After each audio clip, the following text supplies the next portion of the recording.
Until They Bring the Streetcars Back, Chapter 7. I don't know why, but we always sat 7 rows back on the right side of Inner Emmanuel Lutheran Church, unless someone beat us to the punch. But we usually got there early enough to stake out our pew like it wouldn't count if we sat anywhere else. We rode the streetcar 4 blocks to Snelling, and most Sundays we could have walked it by the time we waited, but riding the Grand Mississippi was as much a part of our Sunday tradition as the sacrament. On the streetcar, my dad always rode shotgun and talked with the motorman on the short ride, and most of the time it was Andy Johnson, a thin, nervous guy who'd lost twin boys in the war, one in Italy, one in the Philippines, and he'd volunteer for every extra hour on the board. My dad said you could always count on Andy to take your run, as though Johnson figured if he drove a big yellow streetcar far enough, his brain would go numb and he'd forget what happened to his boys. I really felt sorry for the guy, and I always gave him a big, cheery hello. Pastor Ostrom was a tall, rangy guy who impressed me most with the fact that he played basketball in college, but he looked as out of place in the pulpit as a giraffe in a phone booth. I usually kind of daydreamed during the sermon, but that morning he preached on the meaning of love, and I perked up and took notice when he used that magic word. Well, the 6'6" minister flipped through his notes like a deck of cards and said things like love wasn't having a warm feeling, but it was a decision you make. And love is not something we wait to have happen to us, but something we do. I remembered the first time I saw Lola. She came strolling past me in the hall, talking with 2 other girls, and when she laughed, I stopped in my tracks and forgot to breathe. I never seen anyone so delicious, and I watched her walk away. I hurt inside because that gorgeously shaped girl didn't know I was on the planet. Geez, it was like I'd been run over by a truck or something. It had just happened. I didn't make any decision. I didn't even know her name. Was that love or insanity? And what was that ache I lugged around in my chest that only she could stop? If I didn't love Lola, what strange disease made my heart pound whenever I saw her, or heard her voice, or someone mention her name? When church was over, we walked the 2 blocks home after riding the streetcar, and my father always went ahead with my mother while Peggy and I trailed behind, usually ragging each other or something. Dad, when did you first know you loved Mom? I said. Without turning around and without missing a step, my dad answered, when she had her knee on my throat. Oh, Horace, my mother said, and pretended to swat him. So much for romance. We huddled around the cooler in the drugstore on Dunlap and Shelby after football practice, comparing bloody shins and jammed fingers and seeing who could swill the most oh-so-grape. If we don't beat Mechanic Arts, Costco will make us run tackling drills all next week, Jerry said. Yeah, and all afternoon I kept getting Fred, I said.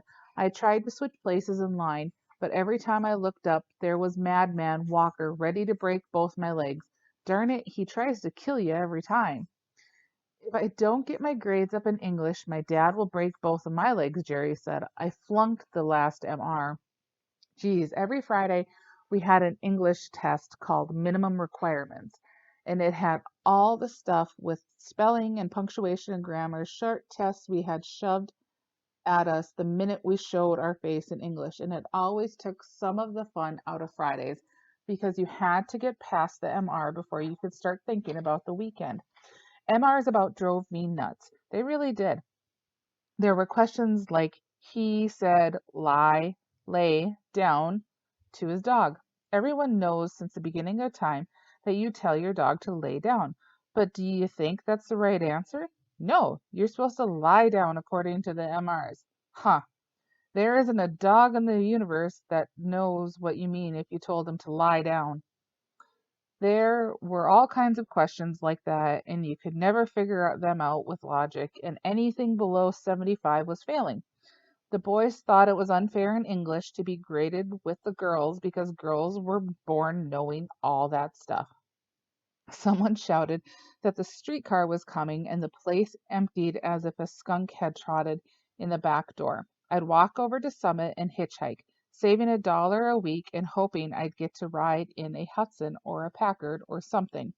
When the gang boarded the streetcar and it rolled away, I had a clear view of Dunlap, where a girl came strolling from school. I'd recognize Lola if she was walking on the mood. I chugga-lugged my oh-so grape and scrambled across Shelby, acting like I hadn't seen her coming. "Hi, Cal. Where's Tom?" she said, as she got to the corner. Geez, she was wearing a gray pleated skirt and a pink cardigan sweater, and just to see her was like getting hit by Madman Walker and tackling drills, but in a pleasant way, if you know what I mean. "Hi, they must have caught a streetcar. I'm slow today. I've been at a Sehison meeting." She snapped her gum and smiled. The Sehison was our yearbook, and it was one of those words that made with the first letters of other words, and I forgot what you call it, but I was betting it would show up on the MR before long. My throat went dry standing there alone with her, and I nonchalantly fished in my pocket to see if I had 11 cents left after 4 Oso grapes and a nut goodie at 5 cents a crack. I'd take the streetcar home and give Lola to myself for that short, breathtaking ride. "Are you going to the dance?" she said as we peered down Shelby for a sign of a streetcar. She held her books with both arms, snuggling them against her pink sweater. I felt kind of hot and sweaty, and my arms were about to reach out and hug her without even checking with me first. "Yeah, I better. With Skull and Keys putting it on. Steve would pound me if I didn't." Who are you taking?" "I'm going stag." A streetcar appeared down the street. "Cal, there are so many girls who would love to go with you." It was like she touched me with her eyes, and I felt brave. "Not the right one, though." "You mean you have a secret heartthrob?" she said. The streetcar glided up the hill, and we found one unoccupied strap to hang on to in the jam car. She leaned against me as we swayed and bumped together, and I could smell her hair. "Now tell me, who is she?" She was so close I could kiss her, and I felt blood rush to my face, and I turned and looked out the window. "You ought to know," I said, and my Adam's apple felt like a popcorn ball. "I don't, Cal. Tell me. Does Tom know?" The streetcar dropped off people at every intersection, and little by little the aisles cleared, and I lost my excuse to stand leaning against her. "They took pictures of the cheerleaders Monday," she said. "My dad said he'd watch me cheer sometime, but he never has." "Ah, that's nothing. We won the city championship last year in JVs, and my dad never seen me play football." "Why not?" "He works a lot, but he's coming one of these days." "My dad lives in Baltimore. That's a long way to come, and his work is awful important." Cheering confidence in the crowd of the homeward bound, I felt so good I wanted to do cartwheels. Like sweethearts, we got off the streetcar together, and the afterglow looked like God had a huge bonfire going somewhere out in South Dakota.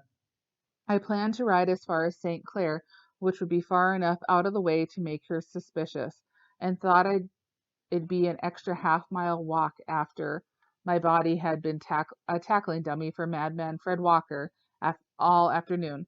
It would be worth 10 more minutes with Lola. God, what lousy luck. When we crossed Snelling with a small bunch of people and joined a crowd waiting for the southbound Snelling car, there was the football gang. Lola hit up at the sight of Tom and hurried towards him. I wanted to throw up. "Hi, I'm glad we caught you," she said, bumping up against him. I hung back and attempted to ignore them. "Hi, where have you been?" Tom said, nudging her back. "See Hyson's meeting." Lola snapped her gum. "I thought you were going to hitchhike," Jerry said, and punched me on the shoulder. "I was, but I was too tired," I said, starting to feel lousy, and ragged myself for making a big deal out of something that meant nothing to her. Geez, she could have been riding with the county dog catcher for all she cared. "Oh, Cal has a secret girlfriend," she shouted loud enough for everyone in St. Paul to hear, "but he won't tell who." A streetcar's light appeared under the railroad bridge at Marshall and moved towards us. It's about time, Tom said. He never has a date. The waiting transfers began moving up into the car.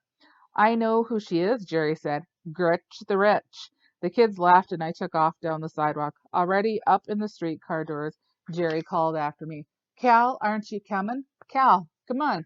I refused to look back until I heard the streetcar cross the intersection, and then I stopped and turned.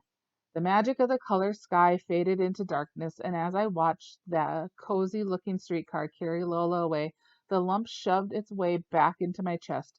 I pushed my aching legs towards home and wished I could shake Gretchen Letterman out of my life.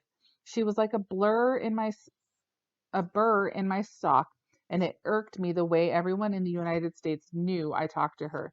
It was about time I shook Lola out of my life too, but I didn't want to think about that.